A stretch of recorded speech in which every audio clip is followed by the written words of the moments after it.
Alright, let's talk about something that's been buzzing in my brain ever since I saw Spider-Man, Brand New Day, and no, it's not just Tom Holland's performance, though he's fantastic as always. What's really stuck with me is the soundtrack. I mean, who would have thought Tame Impala and Steve Lacy would be sharing space in a Spider-Man movie? But here we are, and it's chef's kiss. Let me break it down for you, because this isn't just a random playlist, it's a carefully curated mood board for Peter Parker's chaotic life. First off, the hook. Imagine you're Spider-Man, swinging through Manhattan, your arachnid DNA acting up, and suddenly Loser by Tame Impala kicks in. Personally, I think this song choice is genius. It's got that dreamy, psychedelic vibe, but there's also this underlying tension, kind of like Peter's internal struggle. He's this superhero, but he's also just a guy trying to figure out his life. What makes this really interesting is how the song mirrors his isolation. It's not just background music, it's a character moment.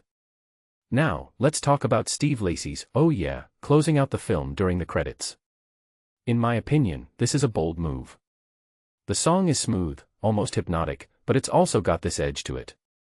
One thing that immediately stands out is how it contrasts with the high-energy action of the movie. It's like the filmmakers are saying, hey, take a breath. Reflect. What this really suggests is that even in the midst of chaos, there's room for introspection. And honestly, that's a theme Spider-Man movies don't always lean into. But here's where it gets even more fascinating, the diversity of the soundtrack. You've got Shaka Khan's "I'm Every Woman," which feels like a nod to the strong female characters in the film, especially Evie, voiced by Naomi Watts. Then there's Bad Bunny's "EOO," which brings this modern, global flavor to the mix. What many people don't realize is that these songs aren't just thrown in for cool points, they're part of the storytelling. Each track adds a layer to the emotional landscape of the film.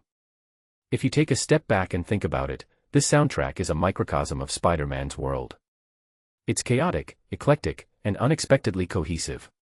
From the Latin vibes of Dame to Amistad to the synth-heavy St. Elmo's Fire by Brian Eno, it's like the playlist is swinging through genres just like Spidey swings through the city. A detail I find fascinating is how these songs capture the duality of Peter Parker's life, the superhero and the everyday guy.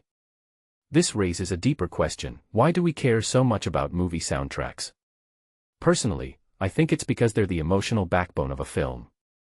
They're what we hum in the shower after leaving the theater, what we associate with specific scenes. In Brand New Day, the soundtrack isn't just enhancing the movie, it's becoming a character in its own right.